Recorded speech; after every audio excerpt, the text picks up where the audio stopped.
Buenas tardes, esta sería la octava clase de la cátedra de Hormigón 1. En realidad es un resumen de lo que fue la octava clase, donde comenzaremos a tratar el tema de diseño del corte, sería la parte 1 porque este tema será desarrollado en dos clases.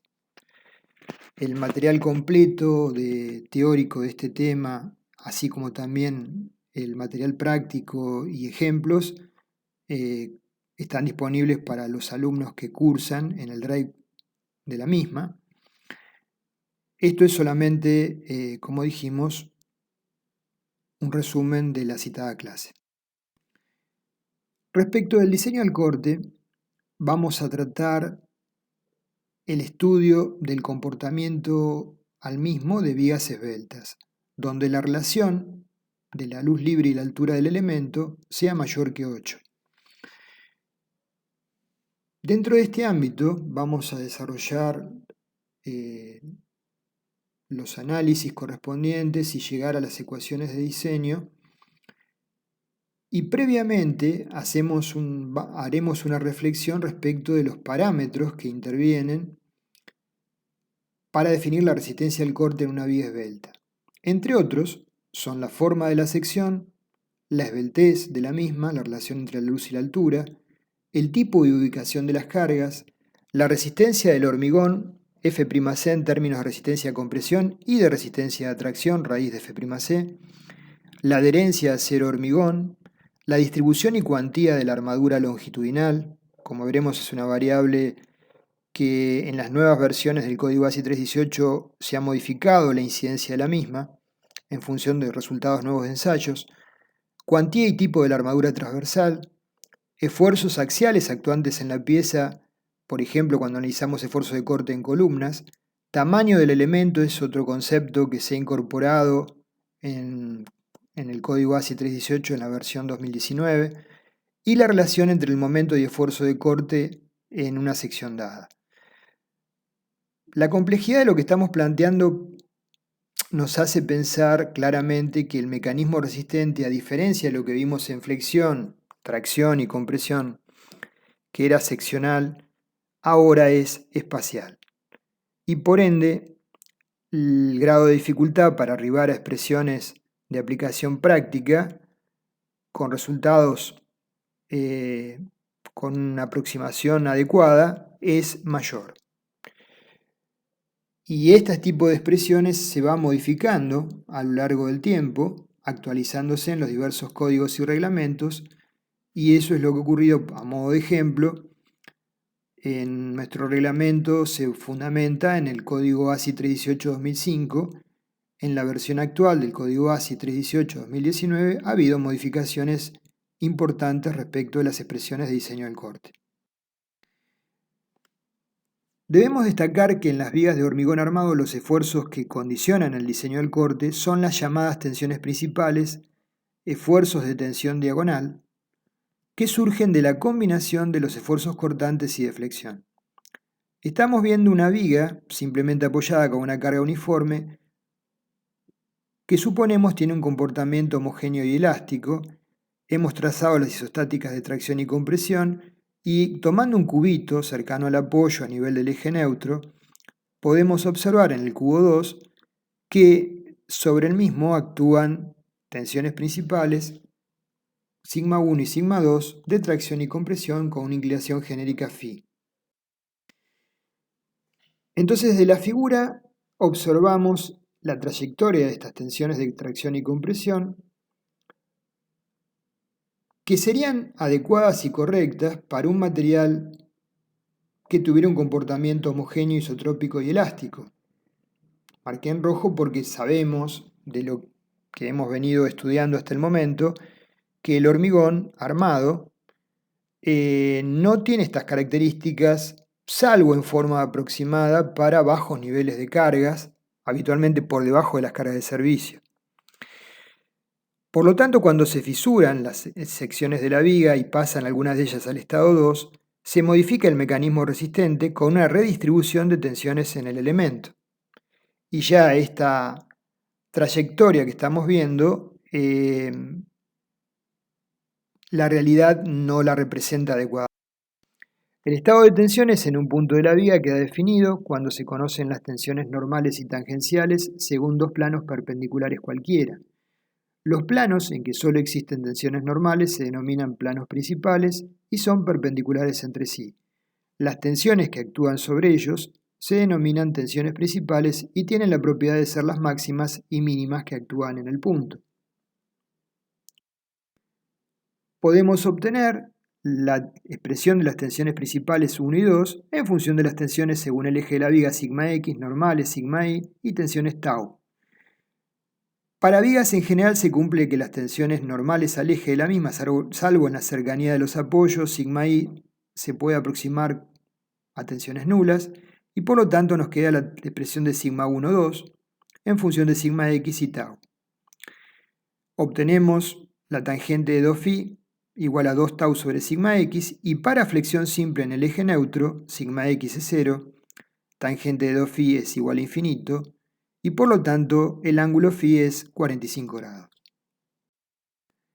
Acá observamos la configuración de las fisuras para un cierto nivel de cargas derivadas del corte y flexión en una viga de hormigón armado y la línea de isostáticas de compresión en una viga supuesta de un material homogéneo, isótropo y elástico. Nosotros conocemos, como lo hemos dicho, que el hormigón no tiene este tipo de comportamientos, entonces para establecer las bases de diseño vamos a plantear, como hemos hecho en flexión, como hemos hecho en tracción y en compresión simple, un ensayo. Y a partir de este ensayo vamos a establecer las conclusiones y ciertas hipótesis para luego proceder a estudiar las ecuaciones o plantear las ecuaciones de diseño. Entonces, en este ensayo que plantearemos, vamos a utilizar tres vigas que en geometría, calidad de hormigón, condiciones de apoyo y carga son exactamente iguales, son de sección rectangular con un ancho del alma BW que no es excesivamente delgado para evitar un tipo de falla que no vamos a evaluar en principio en el ensayo, y tienen estas características. La primera viga gemela es de hormigón simple.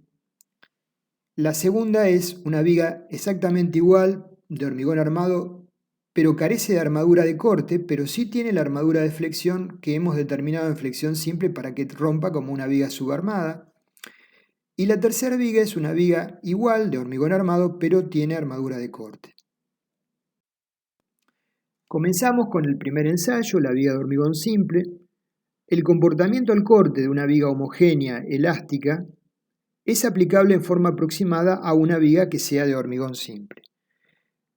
En la zona de momentos máximos, a medida que la carga se incrementa debido al momento flector, las tracciones en la cara inferior de la viga llegarán a agotar la capacidad de tomarlas por el hormigón Fr en las zonas de máximos momentos.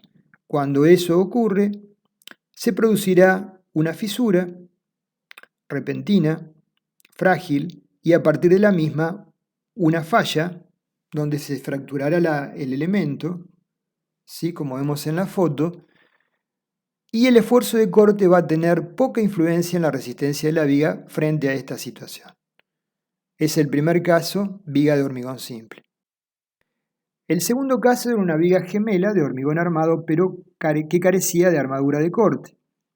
En el caso de colocarse en la viga la armadura requerida por flexión, cuando lleguemos a ese momento crítico de fisuración y se produzca la fisuración por flexión, en esa sección va a pasar al estado 2, va a cambiar el mecanismo resistente y la tracción que tomaba el hormigón derivada de la flexión pasa a ser tomada por la armadura y por lo tanto la viga puede seguir aceptando mayores cargas sin inconvenientes, pero en la medida en que las cargas aumenten, en la viga simplemente apoyada, ya los esfuerzos de corte en las zonas cercanas a los apoyos, donde ubicamos ese cubito 2 que vimos anteriormente, las tensiones de tracción que visualizamos van a comenzar a tomar valores elevados. Dada la limitada capacidad de tomar tracciones del hormigón, los esfuerzos principales de tracción debidos a esfuerzos de corte solo o bien combinados con la flexión, van a alcanzar valores importantes, sigma 1, como para generar una potencial fisura diagonal en el alma de la viga. Frente a esta situación, la segunda viga se pueden generar dos alternativas. La viga, recordemos, no tiene armadura de corte. La fisura diagonal tiene una influencia muy importante en la capacidad de tomar carga posterior a la misma. Puede producirse una situación como la rotura frágil, la fisura atraviesa y corta la viga, no nos interesa analizarla, no aporta mucho a lo que estamos buscando. Y la segunda situación, que es que la fisura nace, crece y se propaga hacia la zona comprimida y se estabiliza. Por tanto, podemos seguir incrementando las cargas y la carga de colapso puede ser mayor a la que originó esa fisura diagonal. Acá vemos una viga que falla por corte en forma frágil, inclusive puede fallar por cargas bajo determinadas circunstancias de relación de cargas a distancia de apoyo y cuantías antes de llegar a la capacidad de flexión. Eso lo estudió Kani en su momento. Para el segundo caso, el que estamos estudiando, el caso B, la fisura nace, crece y se estabiliza y se detiene antes de penetrar más en la zona comprimida y comprometer y generar la falla de la viga puede tomar una carga mayor que la que originó la fisura diagonal. Las fisuras pueden ser de dos tipos, como la que dibujé en rojo en A, sobre el alma de la viga, o la B, que nace a partir de una fisura de flexión en la cara inferior de la viga y luego se conecta con una fisura de corte en el alma. Nos interesa particularmente estudiar cuál es el mecanismo resistente interno de la viga que carece de armadura de corte, pero que está soportando un esfuerzo de corte aún fisurada del alma. Entonces, planteando las fuerzas internas que colaboran en la absorción del esfuerzo de corte, tenemos que el esfuerzo de corte exterior es igual a la reacción de apoyo, R, menos la carga P1. A una distancia XA, tenemos que la fisura finaliza, las zonas superiores de hormigón comprimido está tomando la resultante de compresión C en el punto A. Sobre esa zona de hormigón comprimido no fisurado actúa una fuerza de corte, BCI. En la zona de la fisura diagonal inclinada, por la rugosidad entre caras, actúa una fuerza de interfase B sub I, paralela a la fisura, que tiene una componente vertical B sub I. Abajo en el punto B, la fisura está cortando la armadura de flexión, que tiene una resultante T, y se genera, la armadura al cruzar esa fisura genera una restricción y un aporte al corte llamada fuerza de dovela B sub D.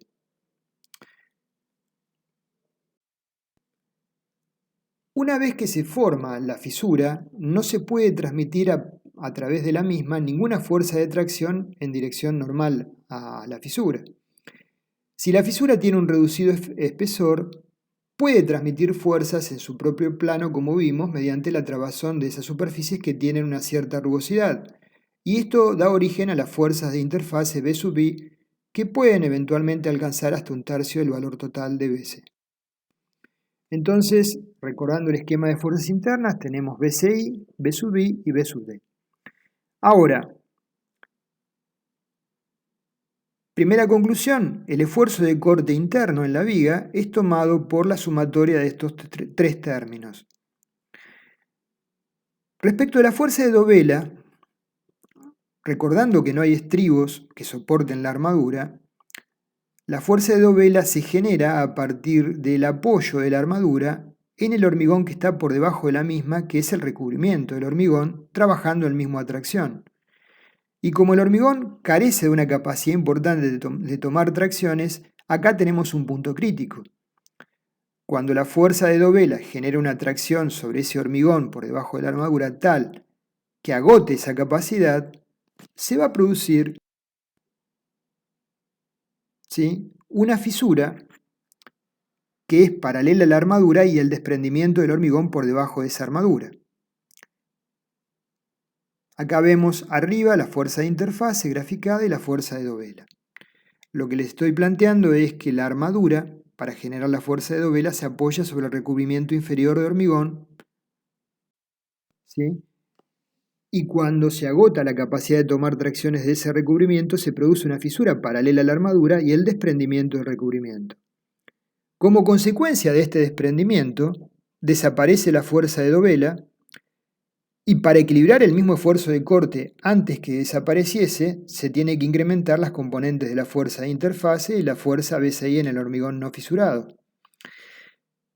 Se incrementa desfavorablemente la apertura de las fisuras diagonales, se incrementa la elevación de la misma y disminuye la zona de hormigón no fisurado, y se genera un mecanismo que naturalmente va a conducir a la falla, ¿sí? A la falla de la viga. Entonces el proceso de falla es, se desprende el hormigón traccionado bajo la barra, desaparece por tanto la fuerza de dovela, se incrementa el espesor de la fisura diagonal, se reduce la fuerza de interfase y se sobrecarga la zona de hormigón no fisurado BCI. Esto es lo que vemos, esta foto está tomada de Leonhardt, en la viga completa arriba y en el detalle ampliado del apoyo abajo, donde se observa que por debajo de la armadura traccionada se ha desprendido el recubrimiento de hormigón. Y ha desaparecido la fuerza de dovela, creció la fisura diagonal hasta que produjo la falla por corte de la viga. Otro efecto interesante de visualizar de la consecuencia de esta falla es que la fisura diagonal modifica el esfuerzo en la armadura longitudinal de flexión.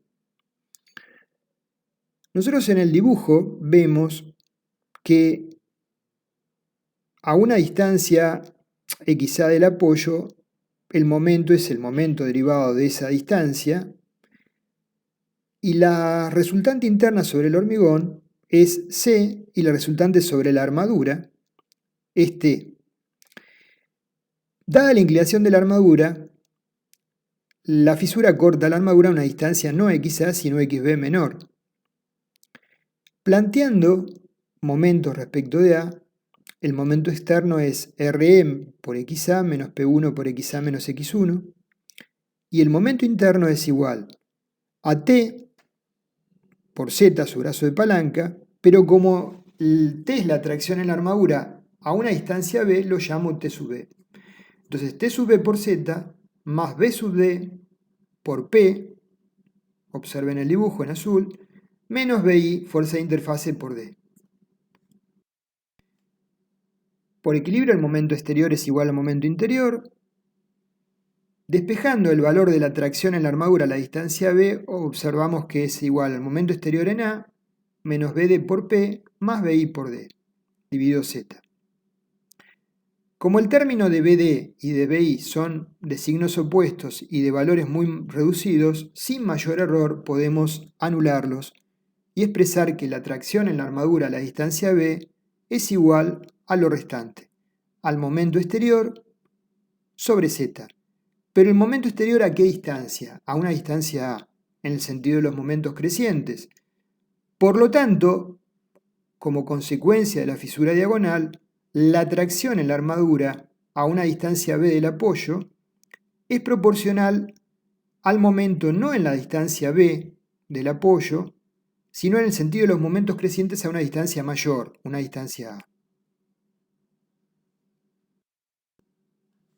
Entonces podemos realizar varias consideraciones del ensayo. La formación de la fisura diagonal genera la siguiente redistribución de esfuerzos. En la sección vertical de abscisa XA, el esfuerzo de corte medio antes de la fisura era B exterior sobre BW por D, y posteriormente a esa fisura, el esfuerzo cortante es tomado por el cortante de interfase BI, el cortante de dovela BD y el cortante en la sección no fisurado BCI.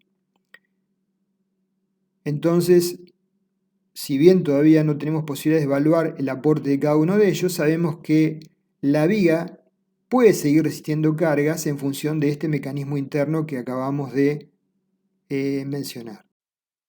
A medida que la fisura sobre la armadura longitudinal se desarrolla, tanto BD como BI disminuyen y por tanto aumenta el esfuerzo cortante sobre el hormigón no fisurado BCI.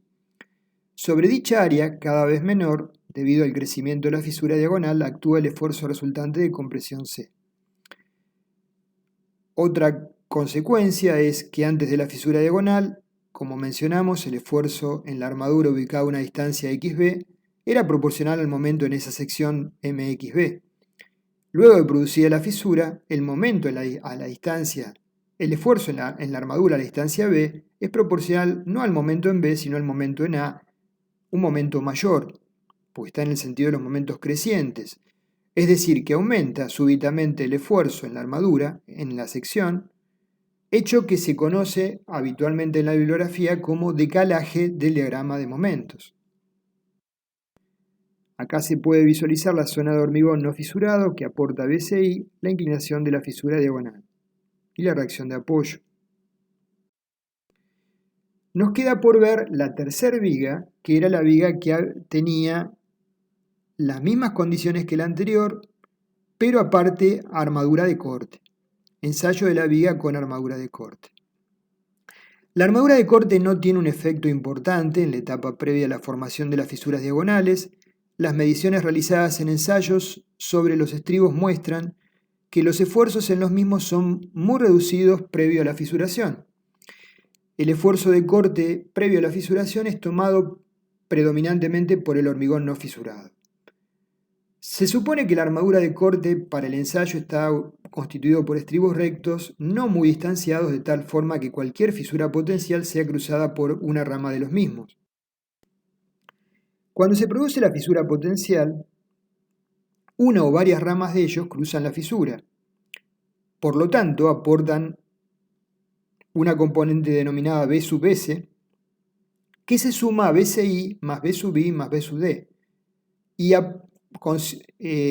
se genera un esfuerzo de corte interno, donde los tres primeros términos los aporta el hormigón y el cuarto término lo aporta la armadura de corte. La armadura de corte tiene dos condiciones importantes.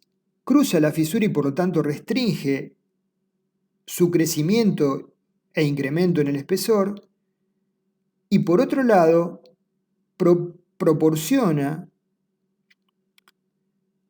un apoyo para la armadura de tracción, generando un mayor esfuerzo de dovela más confiable, ¿sí? Eliminando el compromiso del hormigón por debajo de la armadura de tomar tracciones para tomarlo, ¿sí? Entonces, estos dos efectos son sumamente favorables desde el punto de vista del comportamiento de la viga. Entonces, el esfuerzo de corte interno tiene los siguientes términos ahora: BCI más B sub I más B sub D más B sub S, y es igual al esfuerzo de corte exterior. Ahora, naturalmente, si pensamos que colocamos una cantidad de estribos baja, por ejemplo, imaginemos tenemos una viga de un ancho de 40 centímetros, un hormigón H30, y colocamos estribos de dos ramas de 4,2 milímetros, separadas 20 centímetros, probablemente dos de las ramas de estribos de 4,2 crucen una fisura. Lo que puede ocurrir es que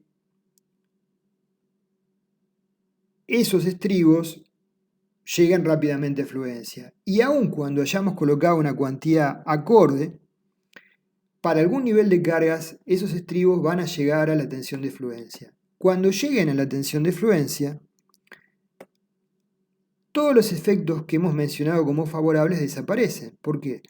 Porque ya no tienen más la posibilidad de los estribos de coser las fisuras diagonales, incrementando la rugosidad e impidiendo que ascienda, y tampoco son un soporte ya para la armadura traccionada generando la fuerza de dovela.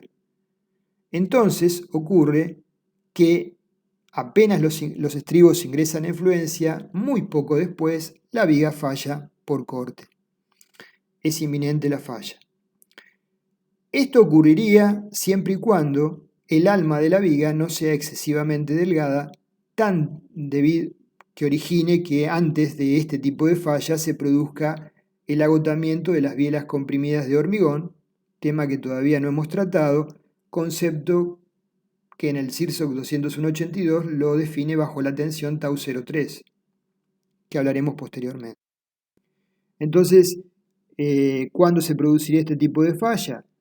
Planteando un reticulado ideal en la viga, esquematizado cómo estaría resistiendo las solicitaciones con un esquema en gris, un cordón comprimido de hormigón, diagonales comprimidas de hormigón en el alma, un cordón traccionado por la armadura de flexión inferior y montantes traccionados que son los estribos. Si acaso la viga tuviera el perfil de la viga de abajo, con un ala superior importante para tomar las compresiones, un ala inferior importante para alojar la armadura de tracción y un alma delgada, esas bielas comprimidas inclinadas podrían generar tensiones tan elevadas que fallan por compresión el alma. Acá vemos una viga de ensayo que adrede fue diseñada de tal manera que la falla sea por compresión en las bielas del alma. Entonces en la figura podemos observar en forma esquemática las 4 componentes que toman corte, el esfuerzo de corte interno en ordenadas, el esfuerzo de corte externo o las cargas en abscisas, la sumatoria de los 4 términos, ¿sí? BC más BS, y los puntos a partir de los cuales fisura de flexión, fisura inclinada de corte, fluencia de los estribos, se van generando cambios en el mecanismo interno hasta que se produzca la inminencia de la falla o rotura.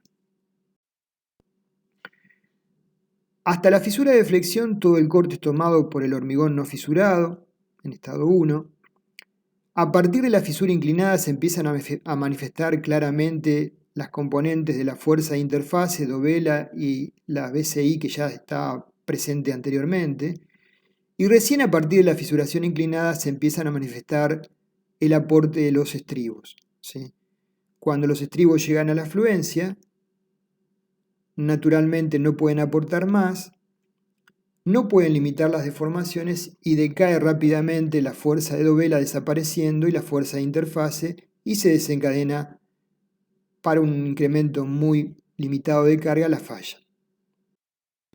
Entonces, dado que es poco práctico y dificultoso tratar de cuantificar el aporte de dovela, interfase y BC en el hormigón no fisurado, el código ASI 318 considera como la contribución del hormigón a la resistencia al corte la sumatoria de los 3 términos y los denomina BC. Y el corte exterior, en el caso de contar armadura de corte, sería tomado entonces por BC más B sub S, donde BS es el aporte de la armadura de corte. Vamos a desarrollar en la próxima clase la forma de calcular la armadura de corte necesaria, las expresiones de diseño, así como la forma de verificar las tensiones en las bielas comprimidas, pero simplemente de modo de adelanto, en términos genéricos, la armadura de corte puede estar constituida por estribos rectos y barras dobladas, o por estribos rectos, ¿sí? Nunca por barras dobladas solamente. La conformación de los estribos puede ser cerrado o abierto. Es preferible que sea cerrado por varias consideraciones que veremos en la próxima clase de confinamiento del hormigón. Inclusive ante la presencia de torsión posibilita su trabajo, ¿sí? Y por el contrario, las barras dobladas, vamos a justificar esto en la próxima clase, presentan varias cuestiones que no la hacen, esto es una cuestión de opinión personal y puede no ser compartida perfectamente, pero no la hacen óptima su utilización. Una de las cuestiones es que tienen que ser dobladas en las posiciones correctas y no antes ni después para trabajar eficientemente, generan concentraciones de fuerzas en el punto donde están trabajando, toman esfuerzos de corte de un signo, el signo gravitatorio, y por ejemplo si las vigas conforman pórticos en altura, que están solicitadas aparte de las fuerzas gravitatorias a fuerzas horizontales omega de viento, que accionan en un sentido y en otro, el corte, cuando domina el viento, va a tener signo va a cambiar de signo en función del lado que golpee el viento. Entonces la armadura de corte con barras dobladas va a trabajar para un signo del corte y para otro no, ¿sí? Los estribos, en cambio, van a trabajar en ambas situaciones. Realizando una breve reseña, breve porque si no se extendería excesivamente la clase, a comienzos de 1900 Morse fue quien primero logró comprender la forma de comportamiento de las vigas de hormigón armado sometidas a corte. Sobre la base de estudios previos de Ritter, desarrolló un modelo de análisis basado en un reticulado plano con cordones paralelos, con un cordón superior formado por hormigón comprimido y un cordón inferior traccionado formado por la armadura de flexión. Las diagonales comprimidas tenían una inclinación θ y la armadura de corte una inclinación genérica alfa. Esta es una foto de un ensayo de una viga de Morse en 1908, que carecía de armadura de corte y la típica fisura diagonal en el alma. El reticulado se completaba, como dijimos, con montantes inclinados traccionados, que podían ser estribos, y bielas diagonales que Morse supuso a 45 grados de hormigón comprimidas. Este modelo se conoció como analogía del reticulado clásico y fue la base sobre la cual se desarrollaron los códigos durante décadas. Entonces, repasando, esto sería el reticulado de Morse. Morse entendía que una vez que se desarrollaba la fisuración diagonal, el hormigón ya no aportaba más a la capacidad del corte, por lo que los estribos tenían que tomar todo el esfuerzo de corte. Ensayos posteriores, en la década del 70 en Alemania, llevados a cabo principalmente por Leonhardt y su equipo, demostraron que la teoría de Morse no arrojaba resultados concordantes respecto de las tensiones en los estribos con lo que arrojaban los ensayos. A modo de ejemplo, acá hay 4 vigas de iguales características del hormigón, condiciones de apoyo y cargas, pero una es cuadrada, o rectangular, digamos, B sobre BW es 1, en verde, y paulatinamente van tomando conformación de viga T, hasta B sobre B0 igual a 6, donde B es el ancho del ala. En el dibujo vemos en ordenadas tensiones en los estribos y en abscisas cargas. La recta en amarillo, sigma calculada según Morse, serían las tensiones en los estribos que tendrían, según la hipótesis de Morse, de que cuando se origina la fisura diagonal en el alma, toda la tensión la toman los estribos. Y luego tenemos las 4 curvas que arrojan las vigas. Desde el azul, la viga verde, en verde, ¿sí?, hasta la amarilla, que es la viga T, donde tiene una relación B sobre B0 igual a 6. Para cualquiera de los casos, independientemente que la geometría de la viga incidía en la tensión en los estribos, los valores de tensión en los estribos eran sustancialmente menores a la teoría de Morse. Esto le indicó a Leonhardt que claramente el hormigón estaba tomando tensiones de corte, ¿sí?, y que los estribos tomaban solo la parte remanente de lo que no tomaba el hormigón. Entonces Leonhardt y Walter en Alemania generaron una importante cantidad de investigaciones sobre el tema. Observaron, por otra parte, que en la estructura los esfuerzos internos se distribuyen de acuerdo con la relación de rigideces, de manera que el trabajo interno de deformación sea mínimo. En una sección rectangular, las fisuras de corte tienen inclinaciones menores a 45 grados, el cordón comprimido tiene una trayectoria en arco, como vemos, y la componente vertical de esa inclinación toma corte. Acá vemos una biela imaginaria entre 2 fisuras, un corte de esas bielitas que se van apoyando en las barras que están soportadas principalmente por los estribos verticales de corte. Vamos a mencionarla en la próxima clase, porque acá hay un tema que tiene que ver con el ancho de la viga y la cantidad de armadura de ramas de estribos que es conveniente colocar. En vigas T, donde B sobre BW es mayor que 6, el cordón comprimido observaron que tenía una inclinación reducida y las fisuras de corte se manifestaban aproximadamente a 45 grados. Entonces Leonhardt propone luego su analogía del reticulado generalizada, donde las diagonales pueden tener inclinaciones que variaban entre 30 y 45 grados.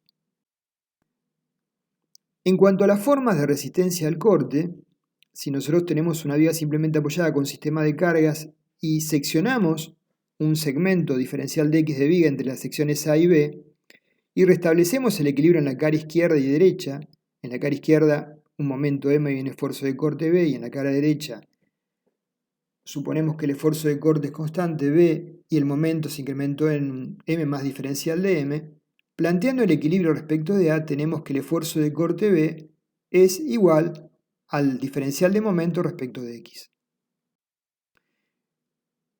Entonces, si recordamos que el momento lo podemos expresar como C, la resultante de compresión por el brazo de palanca, o como T, la resultante en la armadura de tracción por su brazo de palanca, reemplacemos M como T por Z, B es igual a Z por diferencial de T de X más T por diferencial de Z de X. El primer término lo que asume es que el brazo de palanca en ese diferencial de X permanece constante y lo que hay es un incremento en la tracción en la armadura. El segundo término se denomina acción de viga. El segundo término, T por dz de X, lo que asume es que lo que varía no es la tracción en la armadura, sino el brazo de palanca. Se denomina efecto de arco. Entonces, acá se ve genéricamente lo que planteamos. En las cercanías de los apoyos se manifiesta claramente la variación del brazo de palanca. Bajo la hipótesis de que el brazo de palanca permanezca constante en un segmento diferencial de X, el segundo término sería nulo y lo que tendríamos es lo que se llama acción de viga perfecta. B igual a Z de T sobre dx. ¿Sí? La variación de la fuerza de tracción en la armadura entre la cara izquierda y derecha, T en la cara izquierda y T más de T en la cara derecha, como vemos en la barrita extraída del hormigón abajo, tiene que ser equilibrada por tensiones de adherencia tau m a lo largo del perímetro de la barra en la longitud diferencial de X. Si se pierde la adherencia en ese segmento en estudio, no es factible el mecanismo que mencionamos y ese término sería nulo. En tales condiciones, la fuerza de corte solo puede ser tomada por el efecto de arco, vale decir, por la inclinación del cordón comprimido.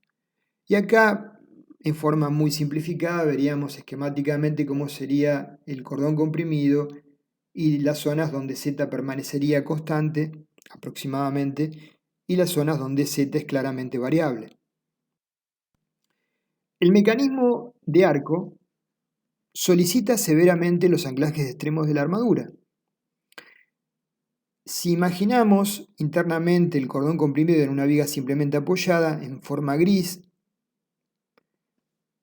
ese arco se apoya y el punto de coincidencia del eje del arco con el eje de la armadura con la reacción de apoyo es el punto a partir del cual hay que anclar las barras a izquierda y derecha. ¿Sí? Entonces, debemos cuidar mucho la longitud de anclaje. El efecto de arco solo se puede dar como forma resistente para vigas sin estribos cuando las cargas se aplican en forma superior. Y este efecto es el dominante para determinar la resistencia al corte en vigas de gran altura cargadas superiormente que veremos en clases posteriores. El esfuerzo de corte entonces se puede expresar como C, la resultante en el hormigón comprimido, por dz de X. Acá vemos distintos esquemas de el arco según cargas concentradas o distribuidas. Entonces, en términos genéricos tenemos que B de m de x es diferencial de t por z sobre dx, generándose un primer término que es la acción de viga, más un segundo término que es el efecto de arco. En una viga de hormigón armado, dado el cuadro de fisuración, de la existencia de fenómenos de deslizamiento relativo entre acero y hormigón, y que la fuerza de adherencia no se puede desarrollar por completo, ambos términos de la ecuación aportarán resistencia frente al corte en función de la compatibilidad de deformaciones vinculadas a cada uno de estos mecanismos resistentes. Si planteamos nuevamente en las cercanías del apoyo el esquema de fuerzas internas, entonces va a aparecer una nueva fuerza, la B4, que sería la componente de la inclinación del arco C en las cercanías del apoyo. Tenemos B1, la fuerza de corte en el hormigón no fisurado, BCI la llamamos, B2 la fuerza cortante de interfase, B3 la fuerza de dovela y B4 la componente que es importante en las cercanías del apoyo de la inclinación del arco. Respecto de los estudios y aportes podemos mencionar a Cani, que planteó este modelo, donde las fisuras producen en la zona que la zona traccionada quede dividida en varios bloques y podemos considerar a cada uno de estos bloques como una ménsula empotrada en la zona comprimida de hormigón. A modo de ejemplo vemos una mensulita dividida entre A y B, empotrada en A'B' en gris, donde la zona superior C es la zona del cordón comprimido, intacto. Las fuerzas de dovela son Fd y las fuerzas de cortante de interfase tau sub i. En las cercanías del apoyo, la inclinación de C genera el aporte del arco. Entonces, Cani consideró la viga como un peine, donde los dientes son el hormigón entre fisuras de flexión, que se empotran en la zona comprimida de la viga, y sobre esos dientes actúa un cortante generado por la armadura traccionada delta T. Delta T es el desequilibrio de tracciones en A y en B en la armadura inferior que origina esa flexión del diente. Entonces, el mecanismo resistente estaría aportado por el efecto de las tensiones en la cabeza comprimida, que acá se lo llama, tomé el dibujo original, BCZ, el efecto de arco y las fuerzas de interfase y la fuerza de dovela. Cani llegó inclusive a dar valores relativos de aporte de los distintos componentes, resistencia al corte de la cabeza no fisurada entre el 20 y 40% de BC. El efecto de arco depende de la distancia al apoyo, la relación A sobre D en cargas concentradas y la cuantía de la armadura longitudinal. El efecto de engranamiento de áridos o BCI del 30 al 50% de BC, dependiendo del tamaño de árido, de la altura de la pieza, ¿sí? Y el efecto pasador dovela entre el 15 y 25% de BC, también dependiendo, por ejemplo, de la cuantía de la armadura longitudinal. Respecto de la cuantía de la armadura longitudinal, podemos mencionar que los ensayos demuestran su influencia claramente. Al aumentar su porcentaje se genera un aumento en la capacidad de acción de dovela y así disminuyen los esfuerzos de tracción inducidos en el hormigón que rodea la armadura. Asimismo, se determinó que los anchos de fisura disminuyen en magnitud si esta cuantía longitudinal aumenta, generando una mayor resistencia de trabazón en la fisura. La relación entre la cuantía y su aporte se evaluó como la raíz cúbica de la misma, y esto lo reconoce la expresión del código ASI 318-2019. En este dibujo podemos representar los distintos tipos de fallas en una viga que hemos planteado tanto en flexión como en corte. La falla tipo 1 es una falla de una viga subarmada, donde el corte no domina la misma. La falla tipo 2 es una falla donde el corte tiene incidencia, rotura en el alma de la viga por tracción debida a esfuerzos de corte. La falla tipo 3 es una falla donde el esfuerzo de corte y el momento flector son importantes y ambos interactúan para generar la misma. La falla tipo 4 es una falla en las bielas comprimidas de hormigón y la falla tipo 5 es una falla en los extremos por un deficiente anclaje, una falla de anclaje en el apoyo. Con respecto a la influencia del tamaño de la viga en la resistencia al corte, para vigas sin armadura de corte o con armadura de corte insuficiente, La altura de la viga influye en los valores posibles de generarse como mecanismo de resistente vistos como BC, en particular los valores de B sub I cortante de interfase. En la foto se puede observar una serie de galpones, una estructura militar en Estados Unidos calculado según el código ASI 318 de su época, en donde colapsaron por una deficiencia en las especificaciones del reglamento. ¿Sí? Cani planteó, estudiando el tema del efecto tamaño allá por 1967. Entonces, la influencia del tamaño de la viga en la resistencia al corte, podemos mencionar que el espesor de la fisura inclinada es función de la elongación de la armadura traccionada que cruza la fisura y de la distancia entre fisuras. Cuando aumenta la altura de la viga, la distancia entre fisuras aumenta y tienden a aumentar sus espesores, disminuyendo el valor de BCI posible de transmitir a través de la fisura. Estos son resultados de ensayos obtenidos, incluidos los valores de la viga que colapsó, marcada en amarillo, y en horizontal, en la recta en amarillo, que todavía no hemos planteado en forma teórica, así que simplemente es un adelanto, está la ecuación simplificada de diseño que veremos, BC igual a un sexto de raíz de F'Cw por D, de lo que puede tomar una viga de corte a través del hormigón. Entonces se observa que para alturas significativas la expresión es deficiente, arroja valores por encima de lo que se observan en los ensayos. Al respecto, el CIRSOC 201-2005, en su capítulo 11, en el apartado Comentarios, indica, según referencias del trabajo de Cani, la resistencia al corte disminuye a medida que aumenta la altura total del elemento. Entonces, esto lo vamos a desarrollar en la próxima clase, donde analizaremos cuáles son las ecuaciones de diseño e inclusive veremos las ecuaciones de diseño modificadas del código ASI 318-2019. Otra importante variable es la cuantía de la armadura traccionada, que como dijimos representa una restricción al crecimiento de la fisura. Ensayos de vigas sin armadura de corte mostraron que al aumentar la cuantía de la armadura longitudinal traccionada aumenta la fricción del agregado en la fisura diagonal. Por eso aparece en la variable para definir BC la cuantía geométrica elevada a la potencia 1/3. ¿Sí? Rho sub W es AS sobre BW por D elevado al 1/3. Entonces, este es otro tema que se ha modificado en las versiones en la versión del código ASI 318-2019. La magnitud de la fuerza de dovela o efecto pasador depende de la cuantía longitudinal.